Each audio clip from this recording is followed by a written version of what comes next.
expanding our understanding of what is faith, what is interfaith dialogue, what is fundamental reality, what is the connection between science and spirituality.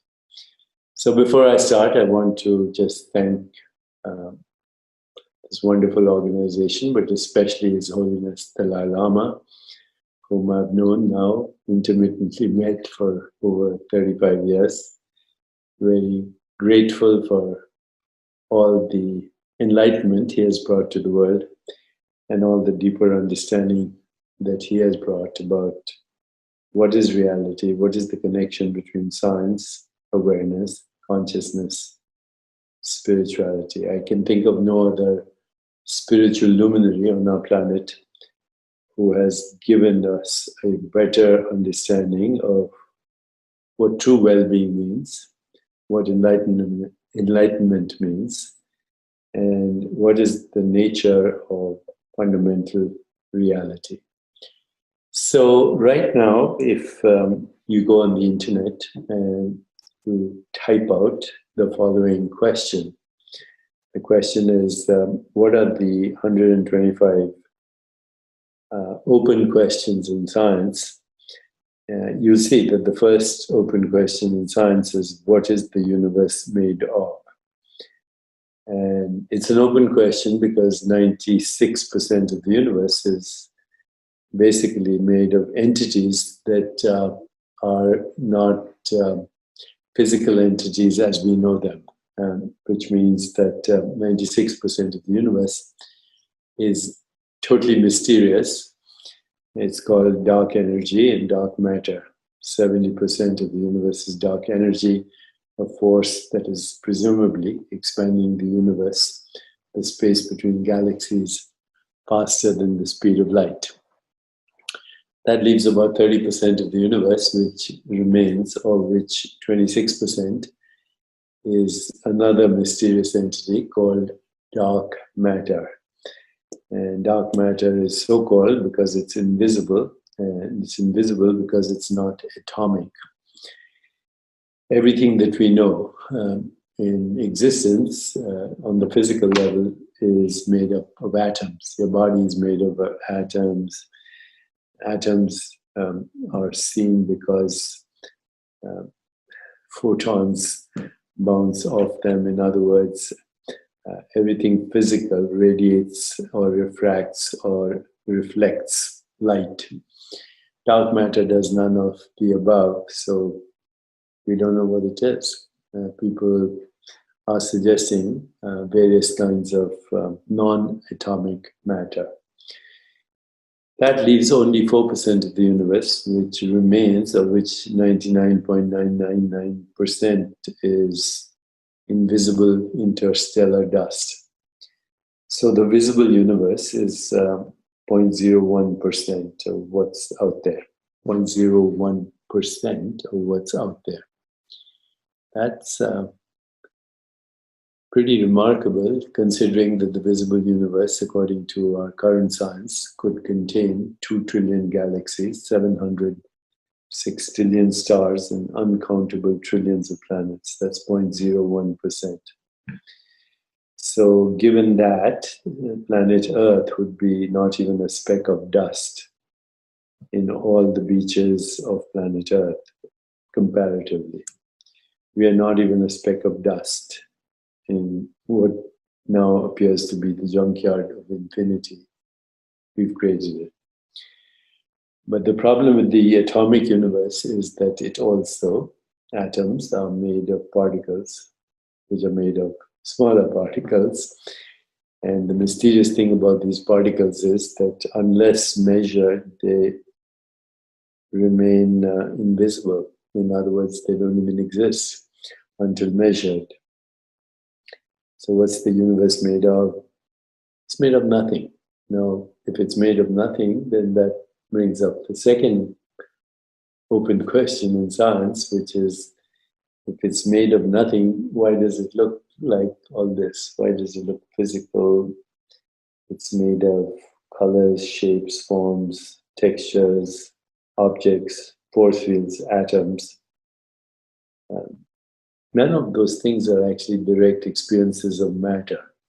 So if the universe is made of nothing, why does it appear as this theater of space-time and causality? So this is a very, very hard problem in consciousness. And it's hard because current science, except for a few cognitive scientists, are questioning the whole notion of what we call physical reality. So they're making a case against what we call naive realism. Naive realism is a philosophy of science that has dominated science for almost its entire history. Even Einstein was a naive realist. A naive realism means that those who subscribe to this understanding of science believe that the physical world exists exactly as it is perceived by the five human senses, not by any other species, just by the five human senses. What we experience as our perceptual activity is the physical world. Of course, we know that the perceptual activity of humans is within a very narrow band of both visual and auditory experience. So our visual experience of what we call the world is less than 1% of the electromagnetic spectrum. Acoustic experience is also less than 1%, and it's true of all our senses actually. A tiny sliver of perceptual experience, which we call the physical world, including our physical body. So obviously that doesn't sound right. Other species have their own experiences. What does the world look like to a bat or a chameleon, or what does it sound like to an elephant or a whale that can communicate for miles across through infrasonic, or to other species that navigate through the echo of ultrasound, or a snake that navigates its experience of the world through infrared. So the second open question in science is, what is the biological basis of consciousness? What's the neurological basis of consciousness? And I know His Holiness is very interested in neuroscience for good reason, because neuroscience can give us an inferential knowledge of consciousness, but not direct knowledge. And this is where the great spiritual traditions come in. Today I'm going to speak mainly about the Buddhist tradition, but it is very much related to other non-dual traditions and even has aspects of duality. But the Buddhist faith teachings and the teachings of many other spiritual traditions actually take the opposing view, which is there's no hard problem with consciousness, because consciousness is the fundamental reality. Consciousness is the fundamental ontological primitive of the universe, period. And everything else is a byproduct as an experience. So once you understand consciousness as being fundamental, without cause, inconceivable, formless, and therefore infinite, then everything that we call experience is a modification of it, and a finite modification of the infinite as an experience. And the experience itself is just sensations, images, feelings, thoughts, and perceptions, and our interpretations of what we call objective reality. But that which we call objects of the universe, including our own body, are actually changing perceptual activities. And the continuity to those objects is the presence of being in between perceptual snapshots of experience. So in other words, we don't perceive the world, we construct it. We don't observe the world, we construct it. Every act of perception and seeing and hearing is a construction of what we call the experience of reality. But reality is not anything you experience. Reality is that source of all experience, which spiritual traditions call awareness or consciousness or fundamental reality. So given that, what is faith? Faith is the certainty of knowing and experiencing the invisible, without which the visible is not possible. Once again, faith is the certainty of knowing and experiencing the invisible, because consciousness is invisible, and yet without the invisible, there is no experience of that which we call visible. Without the unheard, there is no hearing. Without the unseen, there is no scenery. Without sensation, there is no sensing.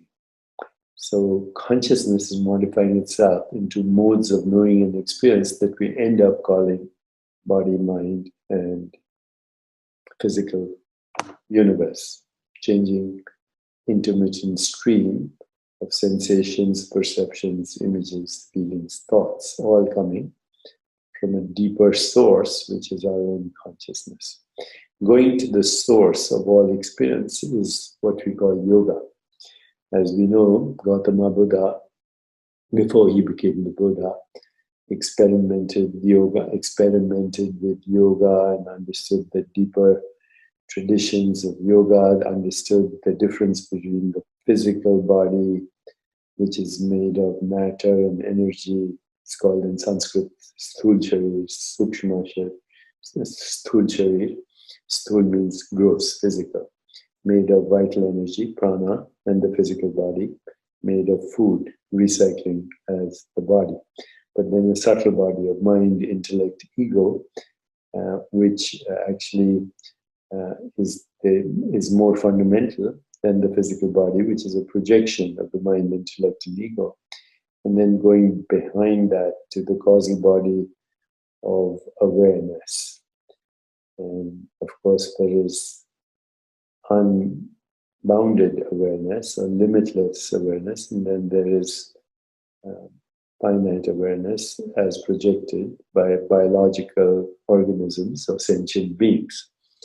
And based on this, I think you know, at least, you know, people in this group who understand the teachings of His Holiness do understand that the Buddha was probably the first ecologist, the first scientist, and the first to explain very clearly, the ecosystem of relationships that creates the experience of the universe. Frequently, Buddhists use the phrase interbeingness, interisness, and the universe as inseparably entangled with every aspect of its own expression. And this is actually where science is going today. So it was the Buddha who first addressed for the world the Four Noble Truths. There is suffering, there is a cause for suffering, there are origins or root causes of suffering. These experiences of suffering arise from impermanence and from the five aggregates that constitute the constricted I or ego identity. And from this, Buddha very clearly explained, and today His Holiness is on the same journey, explaining to us how consciousness appears as form, as phenomena, as feelings, as perceptions, as mental formations, and how these aggregates, which are mental formations, create our experience of the whole universe, and how the three dharma seals of the great Buddha, which are very simple to understand. The relative is impermanent, the separate self does not exist, and nirvana is the ultimate reality, is actually the only good explanation of what reality is. And so we can look at the three dharma seals as being interrelated. Impermanence from the point of view of time. Everything is impermanent. Non-self from the point of view of space. No object has an independent reality. And from the point of space, non-self is the whole universe localized.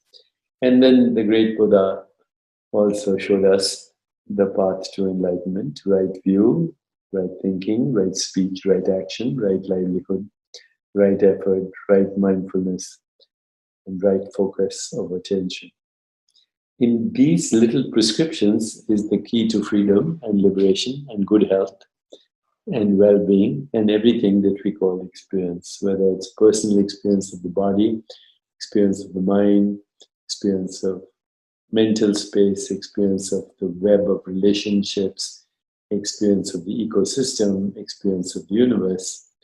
When we realize that everything that we call the world is perceptual activity, modified consciousness, and cognitive deeper understanding of how that is happening, and we can step back into mindful awareness and encounter the wheel of awareness as our own consciousness with its expressions as body, mind, perceptions, relationships, and universe, then not only do we have the key to well-being, but we actually have the key to liberation, to freedom, to enlightenment, to nirvana. This is a very deep understanding that is somewhat similar, but more expanded to other faiths. So when we look at other faiths, Christianity, Jainism, Hinduism, any faith in the world, we'll see that certain things stand out, certain experiences stand out. The first experience is what we might call transcendence. Transcendence means literally going beyond the experience of space-time and causality, getting in touch with that aspect of our being which is not in space-time, which is formless, and therefore which is infinite. So transcendence has frequently been called nirvana, Ein Sof, ultimate reality, ground of existence, God for those who like to use religious terms, and these days even the matrix. But the first experience that we can call religious or experiential religious experience or spiritual experience basically is transcendence, knowing awareness as ultimate and fundamental, the ground of being. The second experience in all faiths is the emergence of Platonic values. Platonic values are also moral truths, but these are not prescriptive in the sense that you have to follow them, otherwise you'll be punished. But these are natural outcomes of unity consciousness. And these Platonic values are truth, goodness, beauty, harmony, love, compassion, joy, equanimity, and love in action. The divine emotions as the Buddha expressed: empathy, compassion, loving kindness, equanimity. And that's the second experience, religious experience or spiritual experience. And the third is the loss of the fear of death. And that is very important as well, because fear ultimately is the fear of the unknown. All fear is fear of the unknown. And the unknown is always the loss of the known. So the loss of the known is this. And when you lose this present moment experience, then you fear what's coming next. So ultimately, all forms of fear are fear of impermanence, what the Buddha said, what we are taught in the great teachings of His Holiness as well. And that fear goes away when we realize that awareness is fundamental, only experience is time-bound. But the real you, whatever we may call that, acausal, without cause, fundamental, unimaginable, formless, infinite, is who you are. And the great Upanishads, when they talk about this as the inner self, they say water cannot wet it, wind cannot dry it, weapons cannot shatter it, fire cannot burn it. Unborn, ancient, not subject to birth and death. That's you. And that's nirvana. Lofty goal. But today, we need this. We need this very badly, because what we're seeing across the world is a world headed for disaster. We have climate change. We have toxins in our food chain, the destruction of the microbiome. We have extinction of species. We are risking our own extinction. We have mechanized ways of killing ourselves and the world. We have atomic warfare. We have biological warfare. We have internet warfare. We are interfering with democracies all over the world. And basically, if we are not sober and not witnessing what's happening in our collective consciousness, which is projecting as the experience of the world, then we are in denial. So we are told by historians and anthropologists that the last extinction on this planet was 65 million years ago, when a meteorite fell from somewhere in the universe on our planet, caused the equivalent of an atomic bomb explosion, and dinosaurs were wiped out in 1 hour, the equivalent of an atomic bomb. Now we have the capacity to do that 20 times over, if not more, through all kinds of technology, including this computer that I have in my hand, which is an ordinary handheld device, smartphone, but has more computing power than the mainframe computer that was housed at MIT to send men to the moon. So we're in trouble if we don't change. This is where the message of His Holiness for a better understanding of faith and interfaith dialogue, and looking at the commonalities of what happens as experience when we encounter fundamental reality.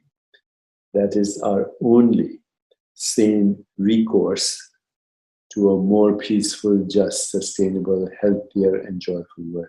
That is why the message of His Holiness, to understand the nature of consciousness and how it operates, modifies the brain, modifies the body, modifies our experience of the world, is so important. Without that deeper understanding, and without our collective participation to be the change we want to see in the world, our humanity and life on this planet is in peril.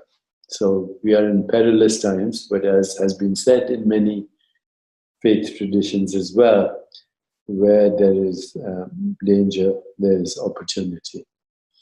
And this is the moment that we need to seize on to go beyond our fight, flight, reactive responses, our addictions to power, sensation, and security, and venture into the world of transformation and ultimately into higher consciousness, using our subtle bodies and our subtle senses to access what is called centered awareness, intuition, which is a form of intelligence which is contextual, relational, holistic, doesn't have a Windows orientation, eavesdrops on the interconnectedness of the world, and from intuition harness the powers of creativity, higher consciousness, vision, and together create the emergence of a more peaceful, just, sustainable, healthier, and joyful world.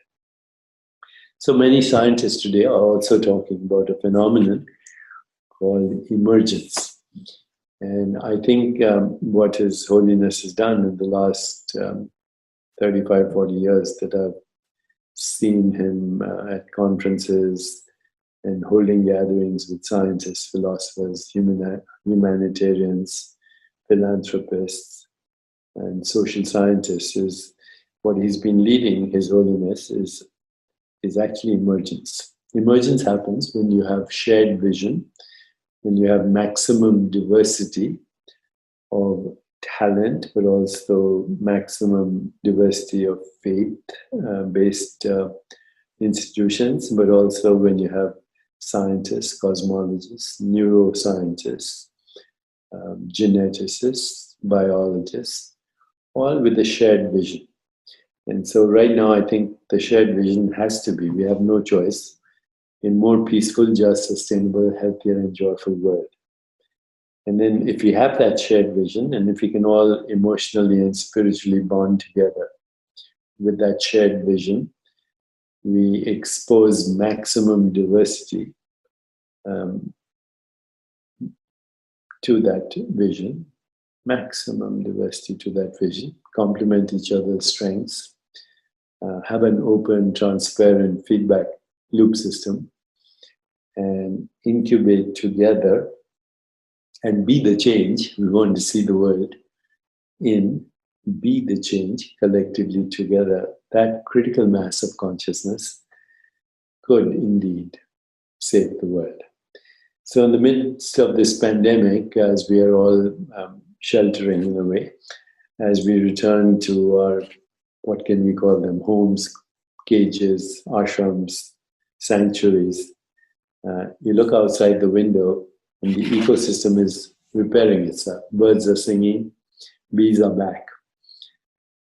90% of the bees on the planet were going extinct. More than 90% of our food is still dependent on birds and bees, notwithstanding industrial food production. But the bees are back, the birds are back. Fish are returning to dead lakes. Even the canals of Venice are seeing fish after a long time. You can see the Himalayas from 500 miles away. And people are breathing better in Bangalore. And stars are shining, even in polluted cities, are beginning to shine. So something is happening. Our behavior and the behavior of what we call the universe, which is a projection of our collective consciousness, is inseparably bound to each other.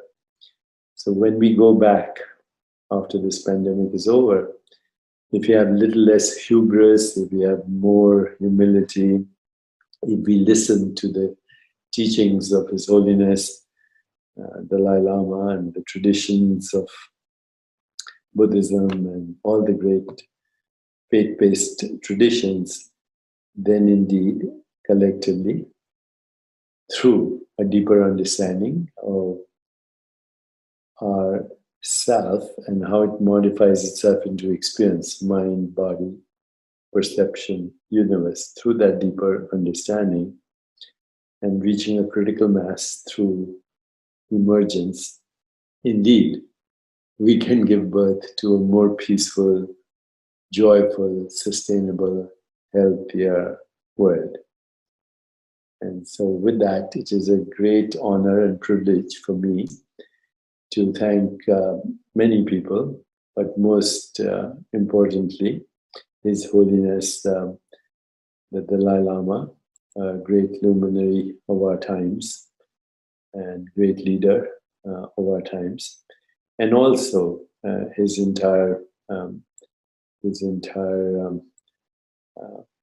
I would say his ecosystem for influences and healers and scientists and philosophers and luminaries, and for me particularly, the great Bob Thurman, who first introduced me to the teachings of His Holiness and brought me within this Sangha as well.